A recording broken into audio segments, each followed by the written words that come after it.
नमस्ते, welcome to शब्दों का सफर। शब्दों के सफर के इस नए एपिसोड में हम आपके सामने आज जिनको लेकर आए हैं उनका नाम है सार्थक पराशर। सार्थक पराशर जो है आईएफएस ऑफिसर हैं। ये पहले कॉर्पोरेट जॉब करते थे एंड उसके बाद जो है इन्होंने जो है कॉम्पिटिटिव एग्जाम की तैयारी की और इन्होंने आईएफएस एग्जाम क्रैक किया। इनकी ऑल इंडिया रैंक 60 आई थी। साथ ही ये में उत्तराखंड गवर्नमेंट के साथ में अलग अलग प्रोजेक्ट्स पे काम कर चुके हैं। तो आइए बात करते हैं सार्थक पराशर से। बहुत ही जैसे कि आईएफएस एग्जाम को क्रैक करने के लिए आपको कौन कौन से स्किल सेट की रिक्वायरमेंट है, इंपॉर्टेंट टॉपिक्स के बारे में जैसे कि कंजर्वेशन कैसे की जा सकती है, वाइल्ड लाइफ की, फॉरेस्ट की, कैसे हम अपने वाइल्ड लाइफ स्पीशीज को प्रोटेक्ट करके रख सकते हैं। साथ ही कौन कौन से ऐसे चैलेंजेस है जो उन्हें आईएफएस जॉब में जो है फेस करने पड़ते हैं डेली लाइफ में। एंड जो आज जो भी हम फ्लड्स या क्लाउड बर्स्ट देख रहे हैं, इन सारे इश्यूज में फॉरेस्ट कितना इंपॉर्टेंट रोल प्ले करते हैं। तो आइए बात करते हैं सार्थक पराशर से आज की जर्नी के बारे में। First of all most welcome to शब्दों का सफर and thank you for joining me here. I'm very happy to be here. Yeah. For first, I would like to start with your journey. For most of the people, we see a government job. So they see it as a career choice or means of a stable life or something like that. So, what was your moment or what was your deeper purpose or your inner calling behind the Indian Forest Service that you specifically choose Indian Forest Service? Okay. So government job, though, I think the reason was that my parents are in government job. They were government servants. Yeah. So from childhood only, I was more little inclined towards that. That there's a value of service in that. There's a very good work-life balance. Those kind of things were there. Forest, because I think from very early childhood, I was very interested in wildlife, to be in Okay. particular, and I would read a lot about that. I like going to several wildlife sanctuaries and national parks as a kid. And when I wrote a novel, when I used to write stories, then that well, I have a think of writing stories, and I written a novel also. They were about wildlife also. Yes. So this sort of it's the things sort of converged into Indian Forest Service. It's an all India service. UPSC exam you have to clear, but and the kind of life it offered were also a good mixture of everything that I really wanted in my life. Yeah. So yeah, that's why I guess Forest Service.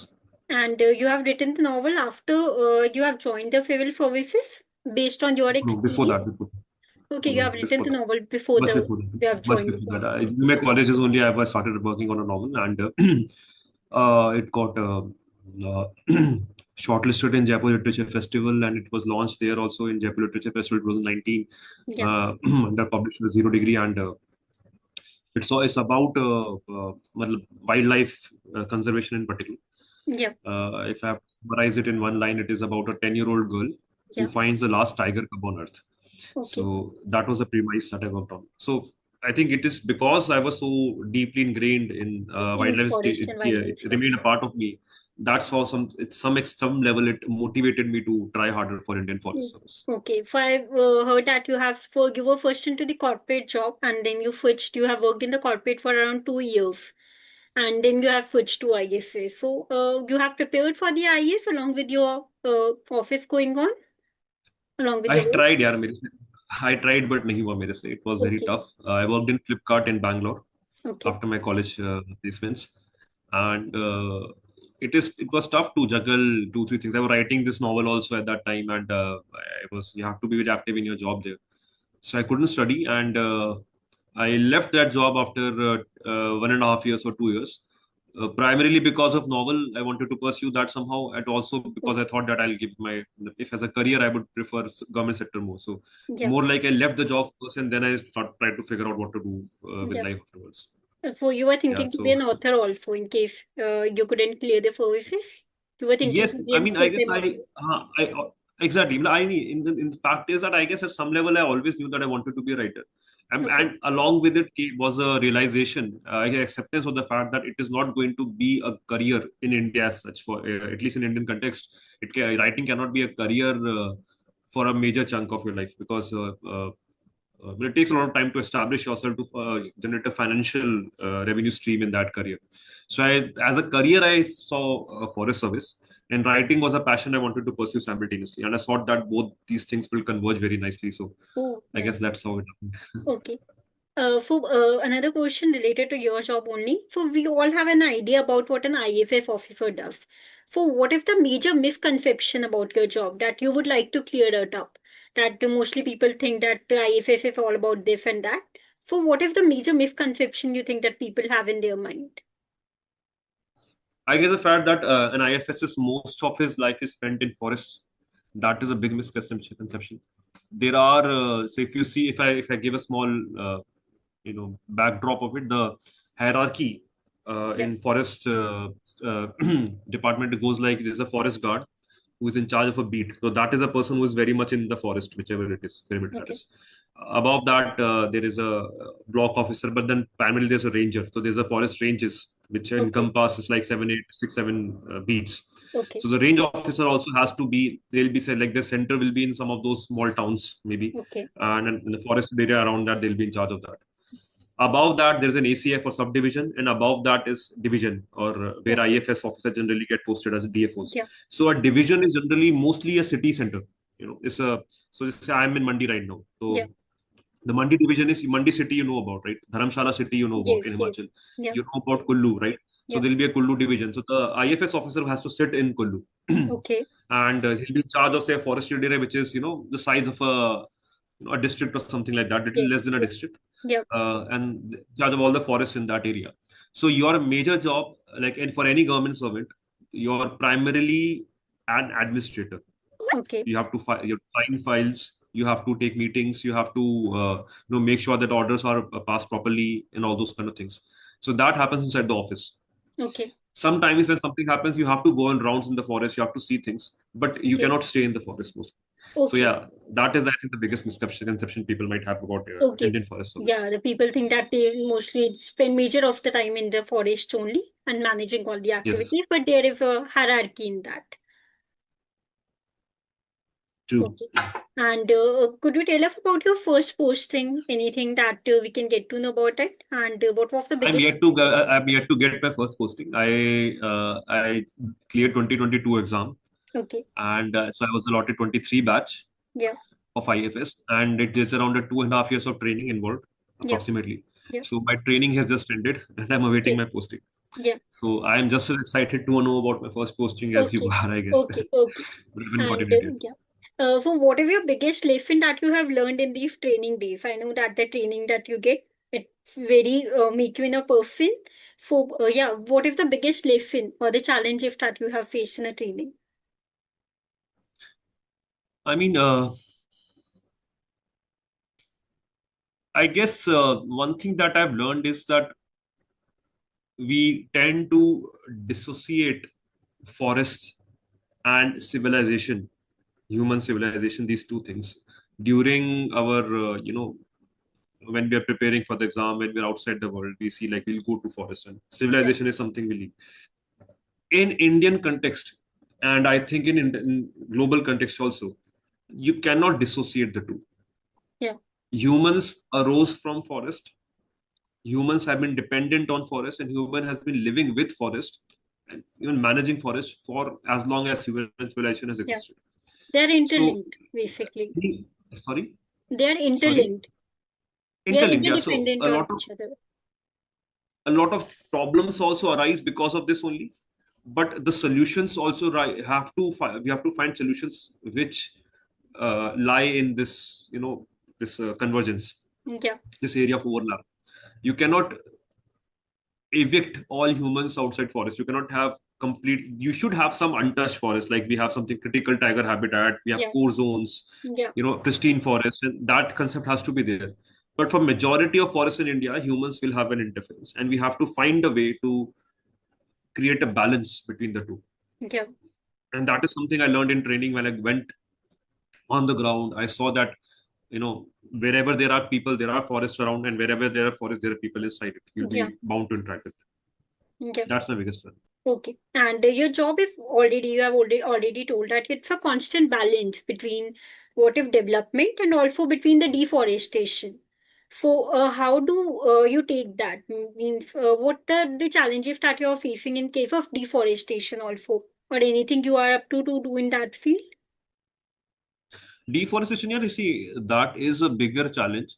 Uh, See, the thing is, in Indian context, if you there is a state of forest report that Forest Service of India releases, Yeah. and one of the more optimistic and surprisingly optimistic development that we always see, that the forest cover in India and tree and forest cover has been increasing. Yeah. Okay, since many years now, very slightly, but the total forest cover is increasing. Yes. So, so if you look from above, you satellite you see. So there was a recent, I think, NASA satellite captured, or some international agency, they captured that, very interesting. That in India and China, the forest Yeah. cover is very surprisingly Standing. increasing, while in some other one of the countries it's just depleting at a large rate. Yeah. So there are trees coming up, but at the same time, there are a lot of infrastructure projects. Yeah. We have timber demands. Yeah. There are people whose civilization, whose settlements are expanding. So Yes. for that, trees have to be cut. Deforestation is also happening. I guess what is the way to explain this thing is that the untouched old forests that we had, they are depleting, Yes. and that is a worrying sign. We are simultaneously carrying out massive plantation drives. Yeah. We have private forests, we have social forestry, that is agroforestry we are pursuing. We have plantation drives happening inside the forest, like we are trying to enrich the forest, that degraded forest.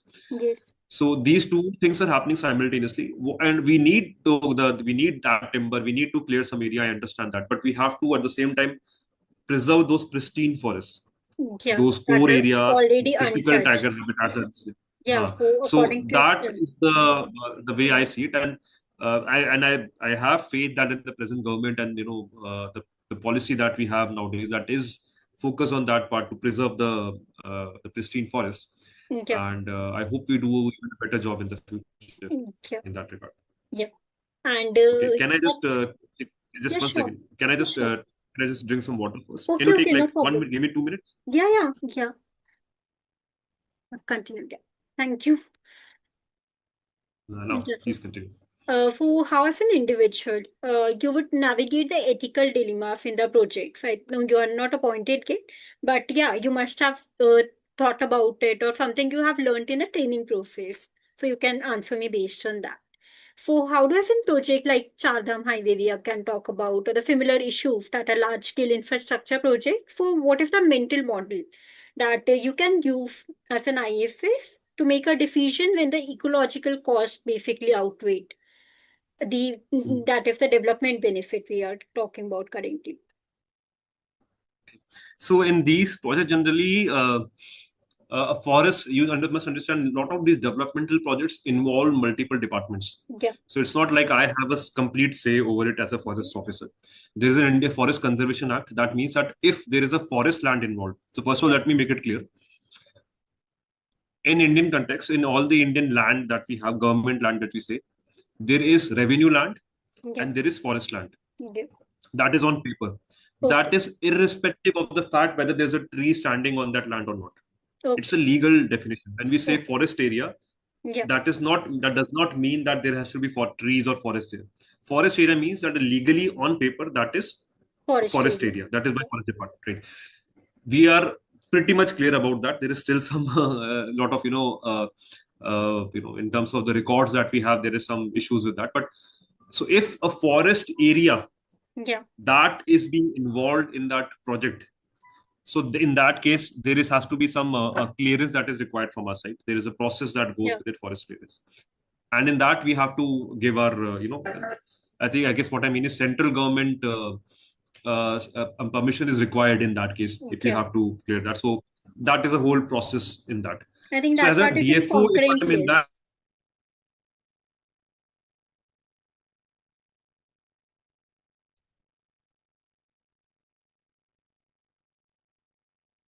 Hello. you said something one, I missed it in between when I Yeah. was. For the forest area, I think that is in the central list. That It's no, no, or is it the concurrent presently forest is concurrent.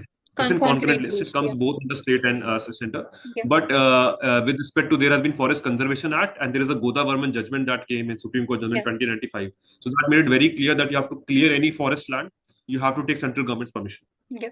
There are some exceptions to that, but let's not get into that. So as a DFO, if an infrastructure project is going through my area, so I have to just first make clear that my discretion is not as high as you tend to believe. Government works in tandem with different Yeah, departments, but I will of course try to make sure that I'll try to suggest if I can, a alternative route yeah, that has minimum disturbance on the forest. yeah, One issue with a lot of these linear projects is that it segregates, disintegrates the habitats of wild animals. yeah, You know, an ecology, a forest, it works in tandem. It's it's an interconnected web. All the animals are interacting with each other. There's gene yeah, flow happening. If you cut a linear project like a roadway or a railway through in between yeah, that, so it segregates the two halves, yeah. The and that is a balance, very huge yeah, negative impact. get Like disrupted. that intermixing that was happening, that suddenly stops. So we have to find a way that has minimum disturbance in that regard. Yeah, We should also make sure that there is something what we call ecological corridors. yeah, That there are ways that maybe through overway pipe, like somehow, or underpasses or some way, yeah. that the wild animals, the trees, their seeds, pollen grains, etc., they can disperse across still. Yes, After that, of course, another aspect that again people forget, that you asked me earlier also, what is about something about forest, people don't understand that a forest officer's job is not just to take care of the forest and the okay. wild animals in that, but also the people who are residing in that forest, Yes. the All scheduled the tribes, tribals the and all. traditional forest dwellers. So we have to make sure that their rights are taken into account, Yeah, their livelihood, their well-being is taken into account, their consent is taken into account. So that is another aspect that maybe I would want to make sure that happens. And then up again, next part is when the construction takes place. We yeah, have to make sure that lot of the clearance is given, but the construction as a whole, it's an industrial process. yes, The lot of raw materials coming in, going out, being yeah. displayed, thrown about. So that should happen scientifically. And yeah, That that will process of also construction disrupt was some the process. livelihood, yeah, of the forest animals Exactly, living like over there. exactly, you throw that whatever waste material into the forest, that is going to disrupt the forest ecological Yeah, cycle. So we have to make sure that is happening scientifically. And once it is done, we have to make sure that the movement of vehicles and humans that happens. There are certain foundations, there are certain rules that they also follow. Like yeah, there is always, like if you go to Assam, there is a particular corridor where there is a lot of rhino and elephant movement. So the people are cautioned to drive slowly in that area, to not use so much of horns, etc. You should reduce the noise pollution in that area and allow the movement of animals easily. yeah. So those kind of considerations will also be taken place. And if all these things are done, I don't think there is an issue. There's a reason why the two cannot coexist. Okay. Yeah, they can coexist if One we, second, yeah, sure, just 1 second. sure, sure. Yeah, please continue. Yeah. So yeah, there's basically we need to be more progressive about how to take the things in a further go, like Correct. maintaining the corridors and all, and there should be much more steps that should be taken in that case. Correct. Yeah. And as you have spent most of the time in the forest or writing or studying about the concepts that we believe today, so what do you think are the deepest or the most fundamental truth about the ecosystems that we as a humans are failing to understand about the forest and all? That it is too complex for us to understand.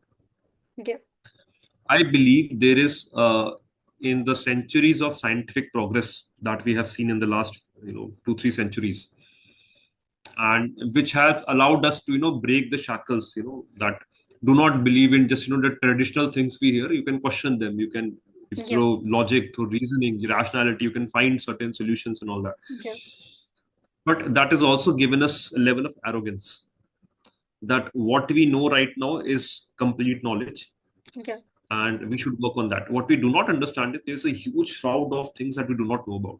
yeah, Ecosystems works in a very complex way, and it is impossible for us to comprehend it in totality. yes, So when we go about disrupting the ecosystem, and we know certain pointers we know about, we think that if we take care of these things, no problem at all, and we'll be yeah, able to do that, and we just then we unleash the developmental machinery on the fragile ecosystem. One example I can give is that people used to think that, with respect to forests and trees, it's a, zero sum game. So if I cut 10 trees in a forest Yeah. and I plant 10 trees somewhere else, it sort of compensates for it. That's why we call it compensatory forestation. It doesn't work that way.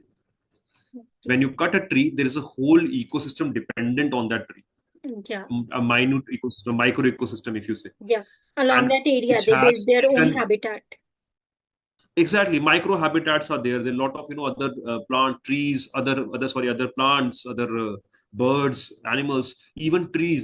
So we do another that something that has been a recent understanding for us is that when you look at a tree, you see that forest. There's a tree, there's a trunk, there's a canopy, and there are roots. Yeah. We have recently come to understand there's a mycorrhizal network underneath the trees, which is a fungal network, and which spans across thousands of kilometers. It goes down. But it basically does. It's a network. It's like an internet of the tree of the tree world. Yeah. All trees are connected to So if you cut Okay. a tree, you're cutting down that network also. And this is one example, right? So if you just plant 10 trees somewhere else, Yes. that network has taken this whole this complex system. The processes Yes. that are happening there have That taken millions of years interlinkage to got evolve. broken in between. Exactly, and that has taken millions of years to come into place. Now Yeah. you cannot replace them in just a few years. Yeah. So of course, we know we have to do that. We have to cut trees to make way for something, but we have to understand that the cost that we are we're extracting for that, and it cannot be compensated in such a simple way. So Yeah. nowadays, for example, now we have this idea of when there's a compensatory afforestation act, and it mandates if you cut say 10 trees in a forest, you have to plant twice as many trees in the Yeah. in a degraded land in a forest to compensate for that, not just that number of trees. Yes. I think that should be because we due to it, the climate change and Yeah, all the critical. effects that we are facing currently, that evolved due to the deforestation that people are taking place. Exactly. Yeah. And for about the Joshimat story, we can talk about. For the Joshimat story that we all know, it shook the entire country. But it's not just about one town. It's a symptom that has been for the century, for the major illness that you can explain in a scientific term or means in a profound way what it feels to witness the law that has been stable for 4 centuries and about the relationship that it has with the nature. I do not know of a term for that, but it's not just been century, it is billions of years. Yeah. Himalayas have been millions of years, not billions of years, but yeah, Himalayans have been around 50 million years old. That is when Himalayans started, when the geologically speaking, the Indian Indo-continental plate is smashed into the Eurasian continental plate, and then it led to the emergence of Himalayas. So the balance that has been formed there has been that long, and still that is very relatively very young for in geological time scale. So it is Yeah. vulnerable also in a way. So when we cut those mountains, we don't understand that the kind of repercussions it can have. Yeah. But I also understand the fact that see, the life in mountainous regions is very tough. I mean, a mountain states, Yeah. the kind of facilities that we take for granted in planes, that is, it might take years to Yeah. reach there. So bringing connectivity there, bringing economy in that area is important. Yeah. I'm not doubting that. So completely stalling these things, stopping any developmental project in those areas, I don't think that will be prudent. But of course, you have to go about that in a more scientific way. We have to go about that in a more piecemeal way. Once you do something, when you bring a change to a particular area, we need to understand its impact before we build upon that change. Yeah. Like आप एक Definitely. लेगो piece रखते हो, आप एक piece रखते हो उसके ऊपर, then you wait for it to stabilize, you see कहाँ पे हो रहा है, then you put the next piece and next piece. Yeah. अगर आप डाले जा रहे हो without seeing where it is tilting, then it can lead to disaster. So I think that is somewhat that is happening in our hilly states. Yeah. And but yeah, we are cognizant of that. I'm not telling anything new here. This has been discussed multiple times. I guess news channels up, follow any news article you read, Indian Express, misunderstand news. Yes. They all say the same thing. We have to be more, you know, cognizant of this. We have to go in a very slow way. We have to understand the issues first. कि कौन सा area है, एक पूरा एक vulnerability mapping करें वहाँ की, कि which areas are more at risk. Yeah. And एक और बात ये है यहाँ पे ना कि there is geology disruption of geology there, but there is also a disruption of hydrology there. The two things are happening at the same time. Okay. Geology is like, okay, the mountain range is becoming Yeah. weak, so that can lead to landslides and all. But hydrology, like the rain flow pattern, the river The flow pattern is also water and changing very all. drastically. Yes, the monsoon, for example, in Himachal, I'm in Mandi, Yeah. monsoon used to stop by 15th of September. That is Yes. traditionally, Yeah. that's around that time they have a festival which marks the end of monsoon. It is 19th September today, I think 20th September today, and it Yeah. rained very heavily last night also. Yes. So something is happening, that disruption is happening, whether it is because of local changes, like Yeah. Climate change and all. there are sorry. Climate change.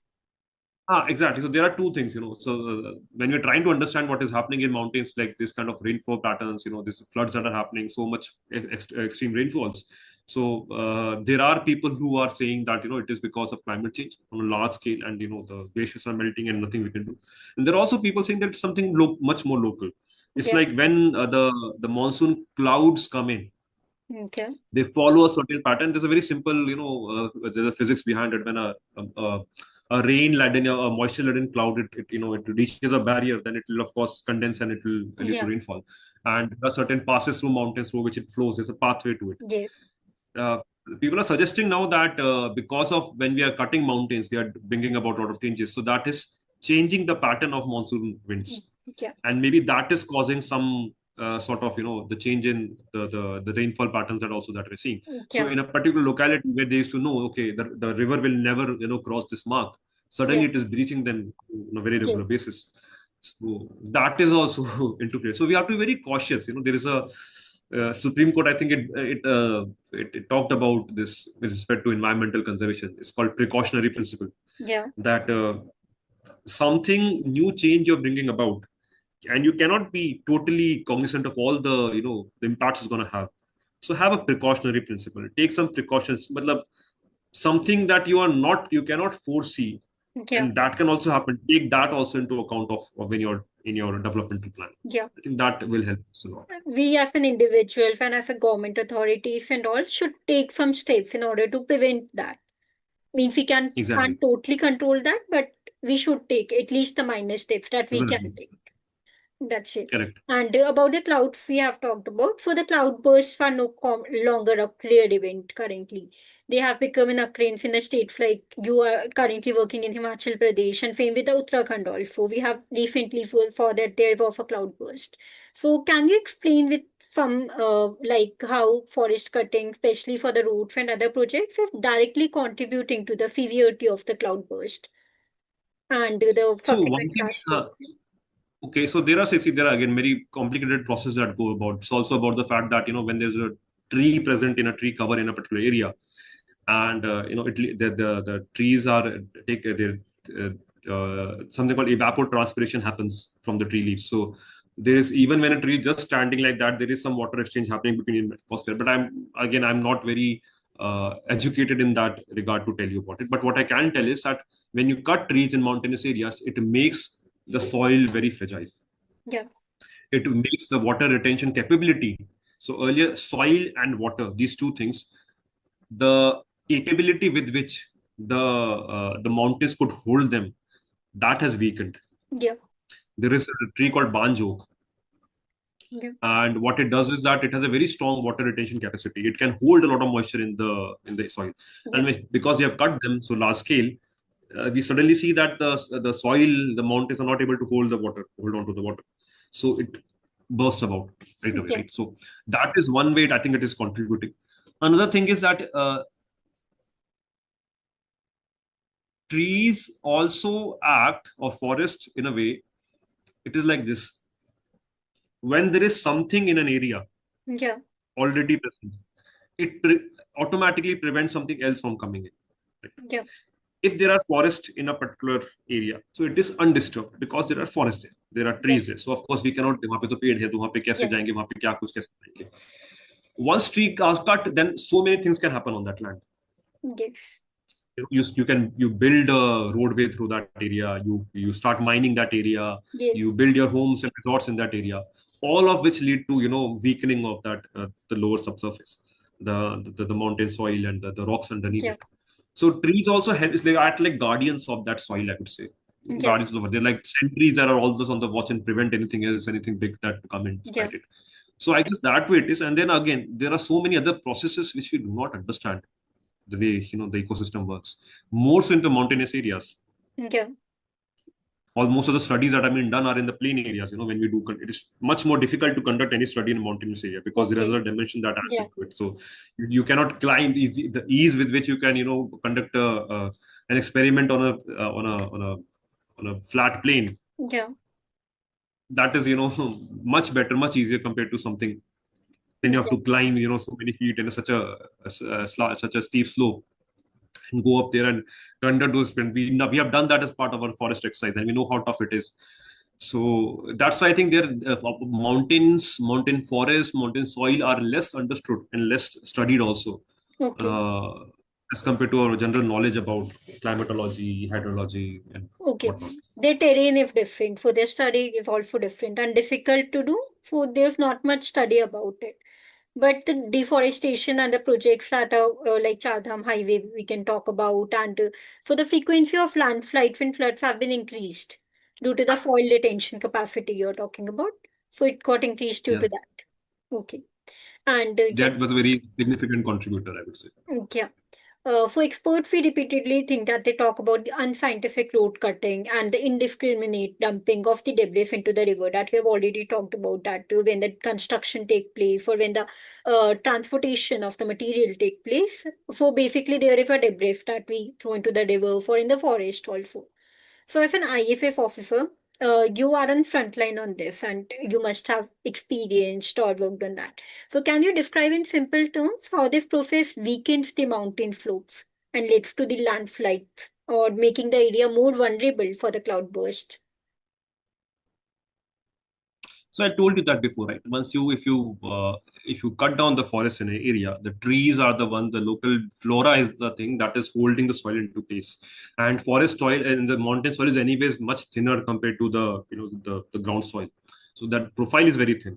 Now, Yeah, once you cut the trees, the gravity takes its control anyways, and they start flowing down. If it rains, it accentuates it, it exponentially accentuates the whole process, and then there's a whole flood, and you see the images for which you see on the internet so easily. And the second part was your dumping in the rivers, yeah, right? So that is also a very important part because rivers originate in mountains yeah, as streams, right? And the youthful phase that we say, and that is the point where their strength is strongest. In the young phase, they're full of energy and they cut yes, through mountains and all that.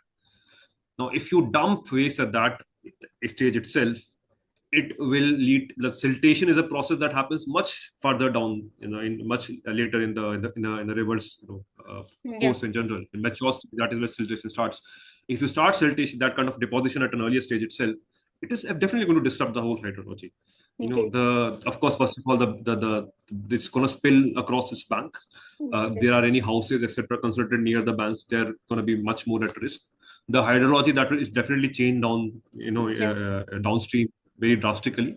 The clarity of the water, the purity of the water, of course, is also getting affected because the kind of dumping you're doing in the rivers, the kind of minerals you're adding there, they might yeah, not be most natural for it. In its every river, every stream has you know some particular pH. It has a yeah, biomass. It has a mineral composition which is pretty unique to that stream. Now you're disrupting that, so yes, the fauna inside that river is also getting impacted.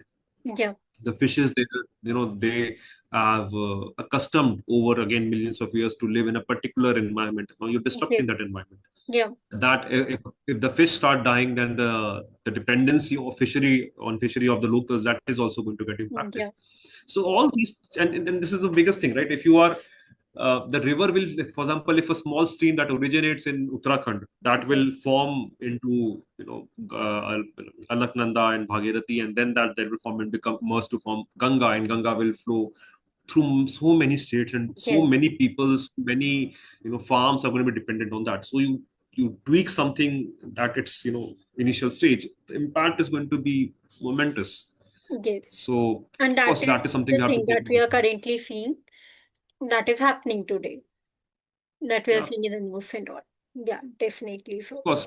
I'm not saying that this is directly the result of that, and Yeah, this is the only cause, but it has a role to play in the yeah, disruptions that it's we are one seeing of the nowadays. contributing factor.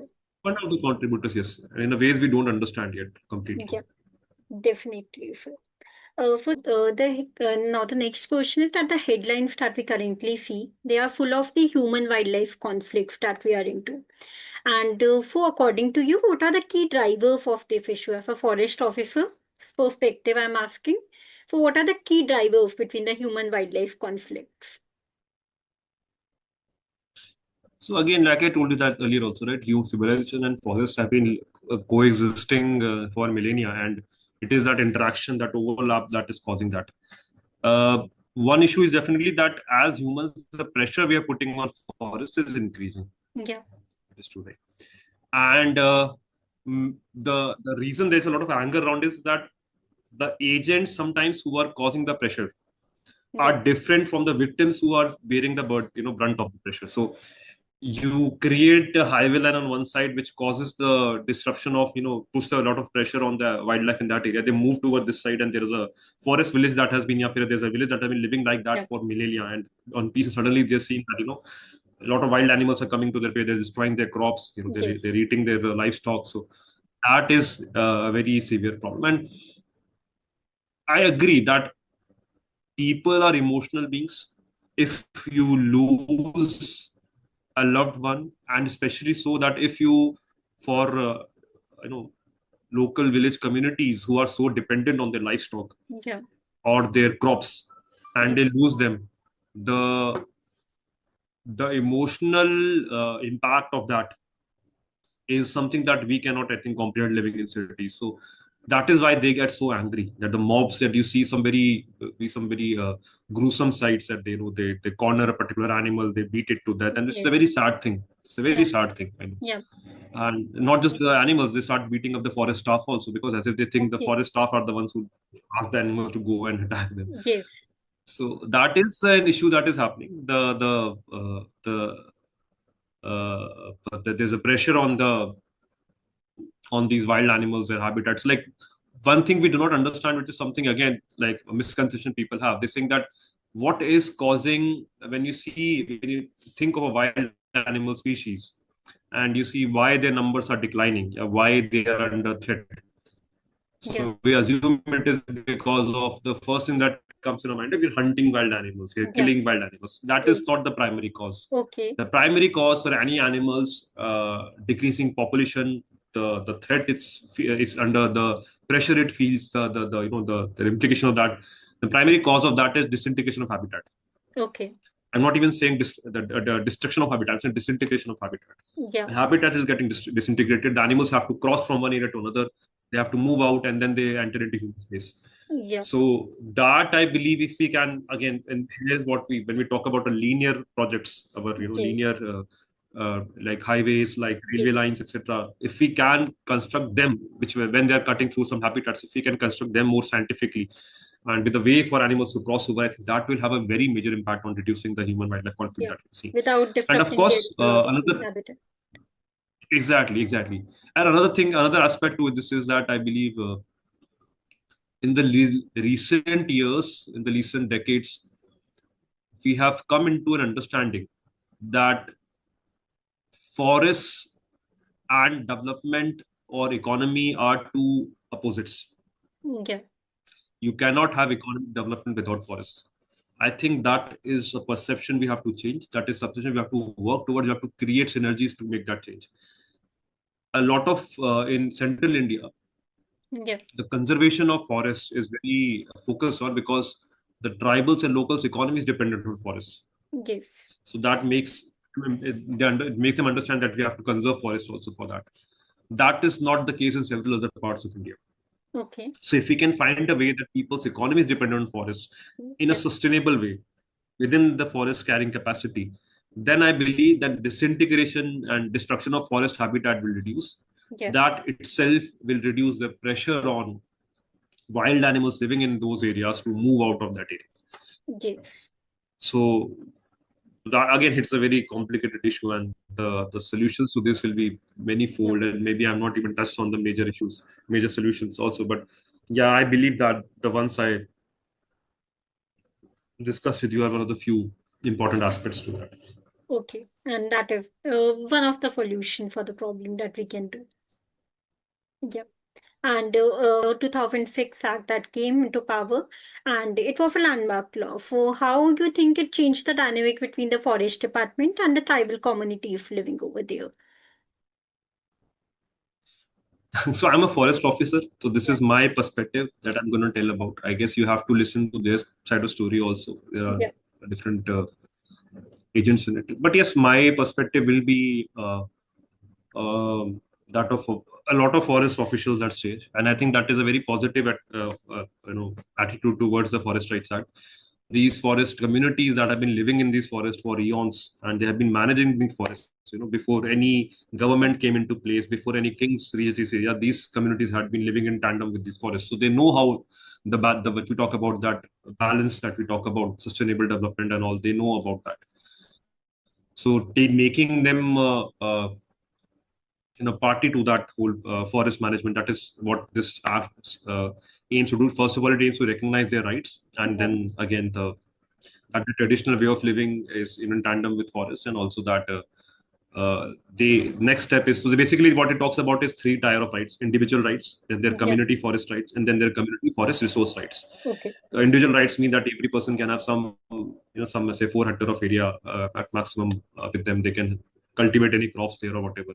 Community forest rights are basically that, as a community, you can extract some resources from the forest. You can go Yeah. and collect leaves, tendu leaves or whatever. Community for resource rights are broader rights. They talk about that community. It basically recognizes, saying that community had been playing a part in management of that forest Yeah. earlier. They had been managing in a certain way, and now they should again take that part. So they should be managing the forest also. And it is a very good concept, and that's a very something that we should strive towards. The issue, I believe, that some issues are happening from both sides, I would say. One is that, of course, there is since the British times, we have been governing forests in a particular way through the bureaucracy, and that's a different style of management. And Yeah. that has been, that is ingrained, that is entrenched over, centuries now, and we have to change that and mold that. It will take some time because you have to change the machinery and way of thinking. But I'll also point to another aspect. The act talks about scheduled tribes and other traditional forest dwellers. Yeah. Scheduled tribes we know about. Other traditional forest dwellers, that certain communities that have been dependent on forest for past 3 generations or more, Okay. and that's why we need to recognize that. So the ideal scenario that I envision in my mind, is that okay, there were these communities, there were these people that were living in one for Yeah. a long time. Yeah. Number two, they were living in a manner that was in a lifestyle that was very compatible with the ecosystem, Yeah. and they were living in a capacity that, like in numbers, I would say, in quantum, I would say that Yeah. quality, and then again quantum, this many numbers they were in forest. Yeah. That has how the forest was sustainable in those years. So that is what we need to preserve. If one of these metrics is changing, we have to be cautious. Yeah. That means, which is the first thing, that this is a very controversial issue. The Supreme Court had, some years back, it had found that around, some, what I think, 11 lakh people who were living in forests were not neither OTFDs, they were not scheduled tribes, Okay. so they needed to be evicted. And then that order was Yeah. stopped. So this idea that maybe because we know, there are some lacuna in the governance, especially in the paperwork and all that, Yeah. that there may be people who are not traditional forest dwellers, they are not scheduled tribes, they are using this, misusing to Misusing encroach the in that forests area, currently. claim that. And we know the population that India has. Yeah. When we see particularly vulnerable type groups, now they're very less in number, and we have to conserve their way of living. But when you talk about, if you unleash the entire force of Indian population on Yeah. forest, then it will not going to survive.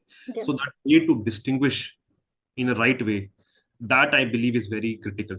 Yeah. Some of the, like uh, one of the proofs that is taken in the act as a, something that is going to, that someone paperwork that, that sort of establishes that a person is an OTFD, is just the word of an elder in the village.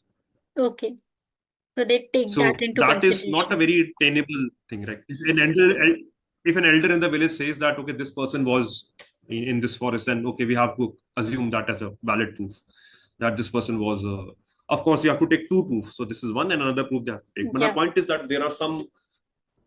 We have to make sure this is very watertight. That right proof, right people are getting. The Yeah. people who was intended for, Yeah. those people get this act, Yeah. and not other people, right? Which is Yeah.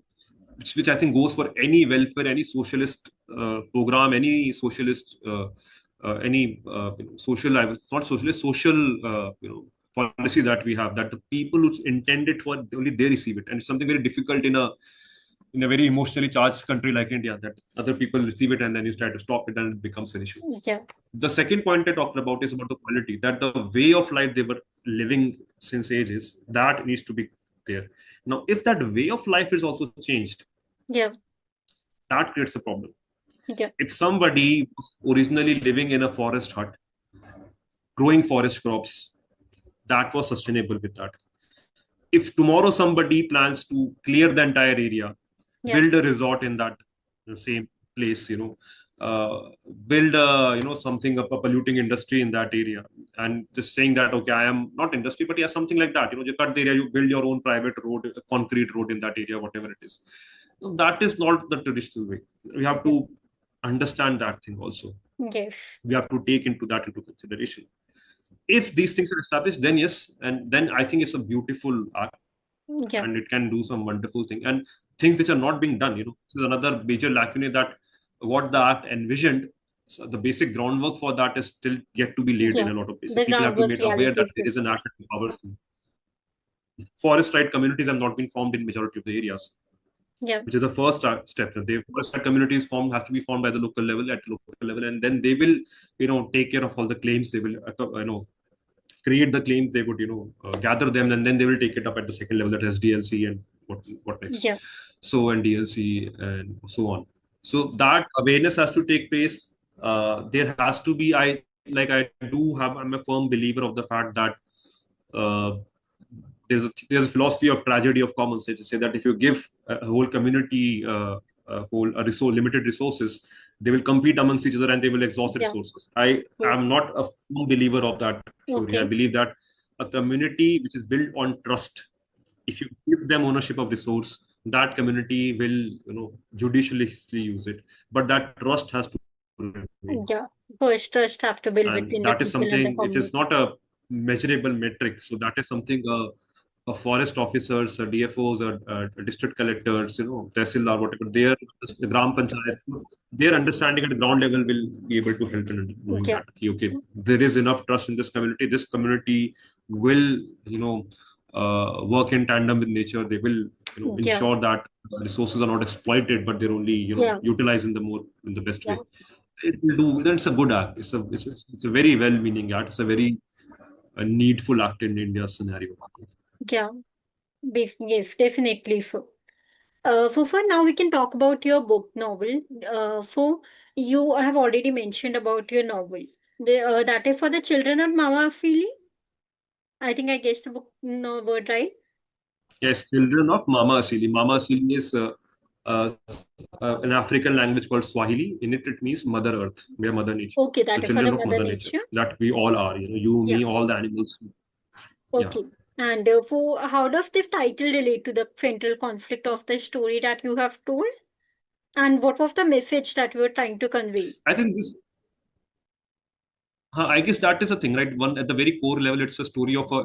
In one line, I have to summarize. It is the story of a 10-year-old girl who Yeah. finds the last tiger cub on Earth, right? So, and the bond that she forms with this animal. So that, I think, is a central message, that we are all at the end of the day children of Mother Earth. We Yeah. think this human centricism, this view that we have, that humans are somehow much above in the pyramid. That is not the Yeah. case. We are a tiny speck in this huge, and we are all interconnected. Yeah. So all life on this planet are, it did originate at one point somewhere. We have Yeah. that common linkage, with a common, we came out of Okay. that common womb, if I can say. And so we are all children of Mother Earth, and that makes us Yeah. siblings. Yes. So that understanding is what I'm trying to, come at in a Yeah. very simple Different way. way, in a way Yeah. that, in a very heartfelt, through a heartfelt story that I could Yeah. create. And that was my attempt. Yeah. I don't know how. work. The people who read it, they'll be able to tell better whether I Yeah. did a good job of that. And the novel that you have described, that is also a dystopian story. Basically, that is a dystopian fiction story that you have told. So that focuses more on the political control or the social It's a collapse fiction. It also. is a fiction. Yeah, it is a Completely. fiction. So it talk about the social collapse and the political concept also. So what if about that you were trying to tell us through that? Can you come again, please? I missed that question. Can you Yeah. repeat that? For the question, basically, it has very different fiction novel that focuses more on the political control or the social collapse. Or yeah, for what is the main message that you were trying to progress through your novel? I, I touched upon political and social issues also, but I don't think they were central to this novel. It is Yeah. a futuristic novel. The setting is in Yes. 2050. So at Yeah. that time, where a lot, where I mean, imagine that a world in which a lot of forests have disappeared, an environmental crisis is there, a lot of animals that we so dearly associate, they Yeah. have gone extinct. It is not a completely dismal world like a like it is not a post-apocalyptic world that would say. It's a normal world, which its own set of difficulties and its own scientific developments also. And in that small, beautiful story I tried to create about a girl and a tiger cub whom she Yeah. thinks like her brother. So that was the main thing that I tried to address. Now, of course, any story does take place in a setting, and that setting will have its social, political, cultural, all the aspects, environmental aspects. So there are that background is there. Yeah. But I kept try to keep the story very simple about a bond between a girl and a tiger cub, Yeah. and that's all that it is about, I would say. Yeah. Uh, I would not, if anybody wants to know about the political, social, cultural issues related to forest and all, well, there are some issues that are happening. It's like with respect to tiger trade, there are some processes, there are some forces that are underway, which are beyond, a direct control.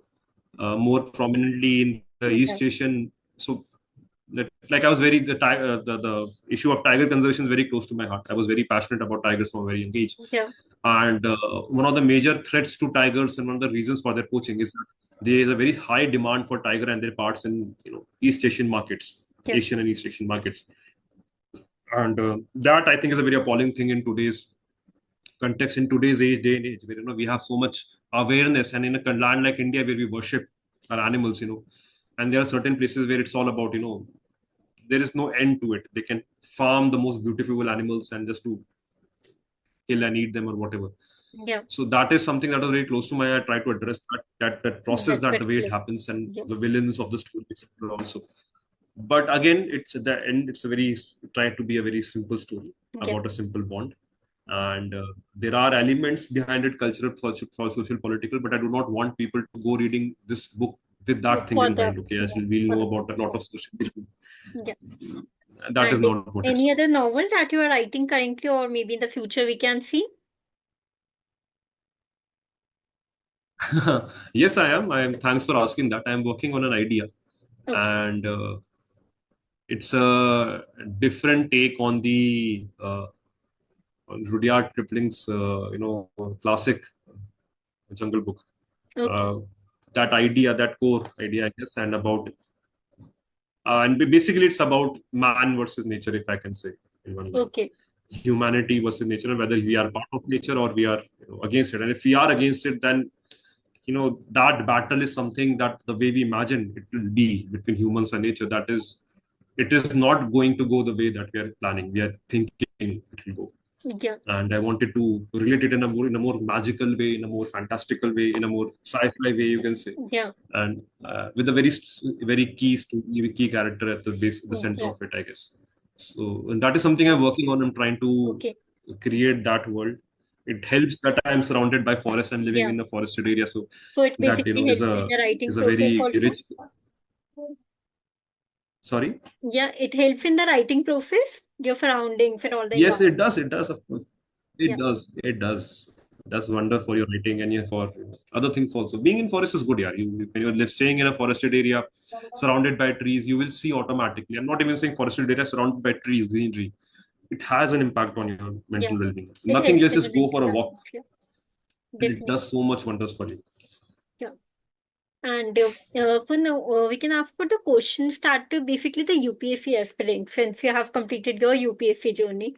So that basically the Yes. aspirants are confused about. So basically the first question is that the most of the aspirants are confused about choosing between the IAS and the ISS.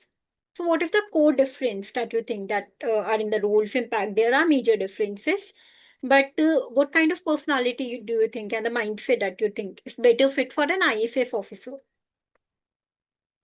See, first of all, you understand IAS, IPS, and IFS. Yeah, Indian Administrative Service, Police Service, and and Forest foreign Service. services. Yeah, They are very similar in the level that they are territorial services. yeah, We are all India services, so their territorial units have to manage that units. So in that regard, the administrative role is very similar. You have to be in charge of an area. There's a staff in that area. There are certain laws and regulations and rules in that area to make sure that they're implemented yeah, that way in that territory, and you have to be active in the field. So that way, I would say very similar. Of course, the difference is there. Forest service is much more about forest. So you have to be very particular specialist in charge of forest area, forest, wildlife, the communities in that area. While the role of an administrative service officer will be a more holistic role. They'll be in charge of a lot of other things. yeah, Forest land as such, a lot of like in Himachal, around 60-70% is forest land, the government land.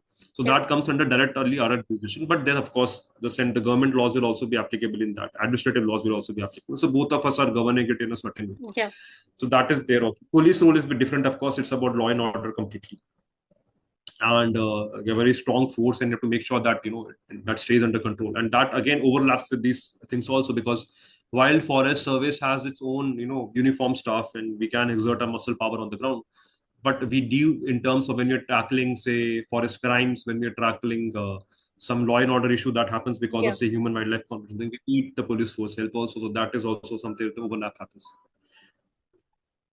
And so that is the main role difference in these services. If you're talking about the journey through, I think that's going to be yes, next question: how to prepare for yeah, it, how to enter yeah, the service. Right? So I'll just give us a brief idea to some aspirants if they want to know.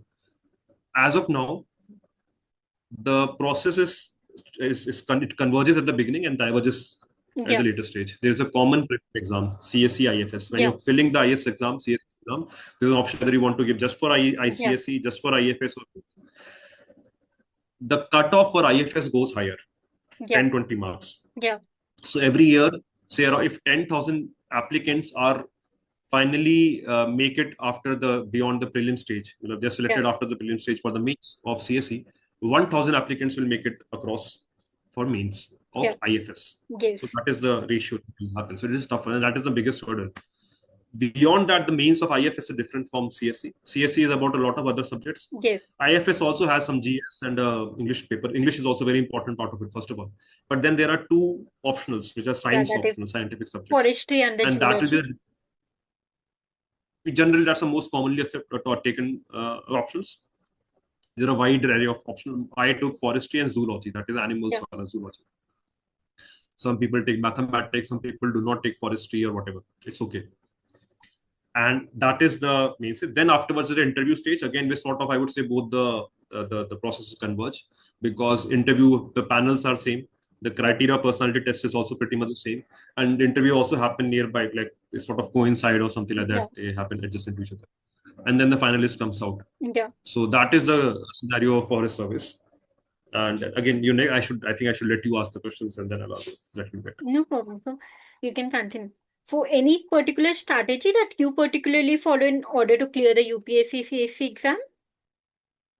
So CSC, I gave interview of CSC. I did not clear the CSC exam. I cleared the forest service exam. Yeah, I think I should be very clear to any aspirants going on. So my strategy that I would suggest for CSC might not be that accurate as I would suggest yeah, for IFS, I guess. yeah. For IFS, you can tell. So IFS skill, I would say, of course, prelims is the most important stage. That's the most difficult stage.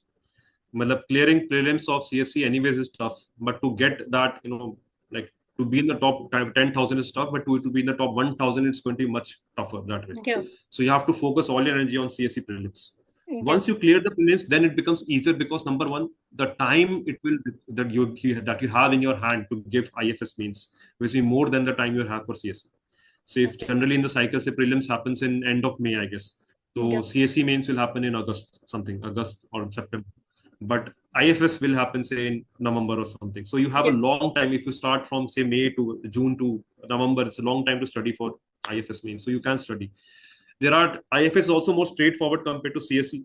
Straightforward, I would mean that if you work hard, you will clear. Yeah. That I can guarantee. You understand, you have to be perceptive. But IFS, it's straightforward. There's a very vast syllabus. You cover that syllabus. And science subjects always have very straightforward questions. So you have to give straightforward answers. Yeah. They are not analytic. There are not many analytical questions. So that way it Yeah. becomes a simple process. So my advice again is, first of all, focus on prelims. If you clear prelims, then start focusing on mains. Means it's not possible to cover the entire syllabus. You just have to prepare the subjects for answer writing point of view. Yeah. Any topic that there is, Yeah. you have to be clear in your mind. I have to write a 150 word, 200 word answer on that. That's it. Yeah. So prepare your strategy accordingly. Okay. Do a lot of answer writing, in for mains, and do a lot of revision in prelims. R and R, revision R, writing, or WR, whatever it is for Yeah. prelims. These two strategies you use, I think it is very good chance that you will clear And IFS whether it's exam. coaching or the field study that you think that basically helps the aspirant. They are coaching, it does come into play at some stage or other. I will not deny. Like for prelims, you have to study, you have to understand the basics. For that, you can study NCRTs. That is a good way to go about it if you can want to do. And then you jump onto the more core books, or you take a coaching generally that bypasses that part aspect. But even there, they will also ask you to study, read the NCRTs. So I Yeah. don't know what it's. Yeah, that will be required. And then you have to, do your current affairs very thoroughly for prelims. For that, you have to beyond maybe read newspapers, or if you want to go for some magazine, then study that magazine. My only suggestion will be stick to one strategy. Don't do magazines and newspapers both. Just do, and but whatever you do, you have to do it very thoroughly. You have to revise it Yeah. multiple times. You cannot. If there's one magazine, you should have read it 3, 4, 5 times at least. You have to In go order to through it memorize thoroughly. it That or is go when you'll through be. it. Yeah. Exactly, because the current prelims pattern is such that you do not have to know everything, but Yeah. what you do know, you have to be very certain about that. Yeah. You cannot have any doubts whether this knowledge is this or okay, this was this or that. Okay, this was this color or that color, whatever. You have to be very certain about that, and that will only come with revision, multiple revisions. Yeah, I think the question pattern have also been changed, like the inference part that they have given the few examples and all. So when you have given the exam, is it the same pattern? Pattern has changed a little. Matlab, I gave in 2022 and 23 onwards. I think it changed a little bit. So I'm not very aware of the new pattern. Yeah. But yeah, I would say in my UPSC journey, the cutoff had been consistently falling.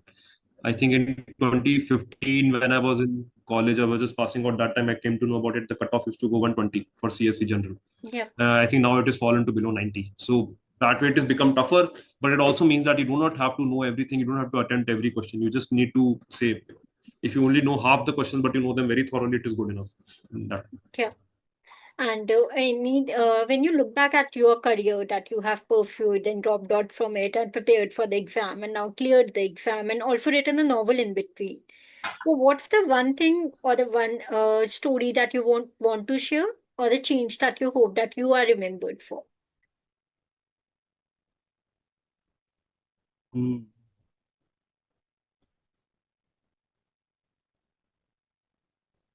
No, I guess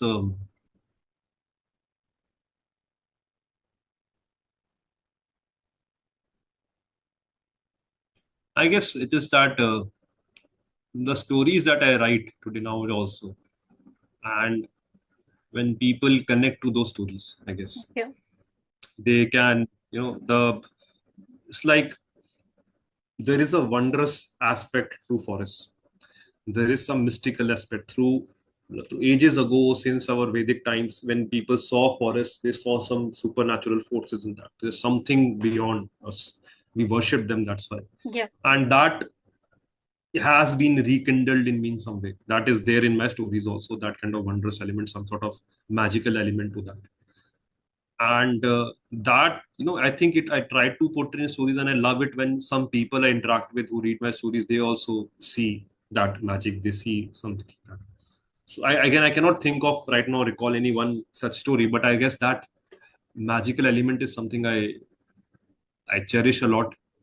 and I wish it remains. I mean, when you're alone in a forest, there is something it does to you, and you just like, you're walking in a forest, that is one thing, but when you just stop, quietly sit down and just listen to it and watch it, it will have an unexpected, unforeseen impact on you in that moment. Something happened to you, some things you hear, some things you see, and some things it does to your senses. Yeah. That is magical, Okay. especially when you're coming from a city, like, and all these noises are there, and that is the thing. Now we evolved to be in the forest. Yeah. So that is the how nature, over say a revolution started somewhere around say 4 million years ago. Then Yeah. 4 million 40 lakh साल से अभी तक कुछ हो रहा है. There's a process that was there, and that was disrupted after we moved to city. Now Yeah. suddenly you back in that zone. So you reconnect through those, old million or say old Yeah. threads. Suddenly they start At the speaking end to of you, the day, we as are you. all evolved from the forest itself and all the surroundings Exactly, that we are exactly, born into. And we are currently exactly. living Yes, in all that due to development or all the upgradation that is going on. exactly. I don't know whether कोई past life होती है नहीं होती है, but ऐसा feel होता है कि there was some other version of you जो long forgotten, and that is now again there inside you. It opens third eye, and that feeling is always there, and I hope it remains. Yeah. And the last question for our listeners, what's the one thing that you want them to do differently in their lives after listening to this episode? Or any simple actionable that every citizen should follow in order to contribute better into making India more I sustainable? don't think contribute. I don't know इतना वो करूँ ना. I would just tell them one thing कि अगर आपके घर के आसपास कहीं भी थोड़े पेड़ वगैरह हैं, कोई एरिया है, whenever life is becoming too much of a burden, when things are getting too tough and unbearable, just go for a walk in that area. Just sit there for a while. Okay. I have this small request, nothing else. Okay. I think it will do good to you also. It will do good to the world also. That's it. Yeah. For anything that you want to share or anything you want me to add to this episode? I think, no, I guess I'm just very thankful to you for this opportunity. Even I didn't come here prepared with anything, but the questions you asked were very, very interesting, and they opened a part of me that I have not maybe reconnected for a long time. And it was just wonderful to talk about those things, to experience those things again. And I just hope that people who listen to this interview, they also gained something out of it. कुछ Yeah. मतलब nothing else. वो 1 घंटा अगर ये है interview, पता नहीं कितना सुनते लोग आजकल, because with the social media time is very, attention span is very limited. Yeah. तो जितना भी देखा तो थोड़ा अच्छा ही लगा हो देख के, कुछ थोड़ा अच्छा Yes. ही लेके गए हो कुछ. That's it. Yeah. Most thank. Okay. So, cool. Thank you for joining me here. And thank you. It's thank you. really an honor to host you here. Thank you. Goodbye. Thank you Vandana. Thanks a lot. Yeah. Wonderful. Yeah. Thank करना मत भूलिएगा. धन्यवाद.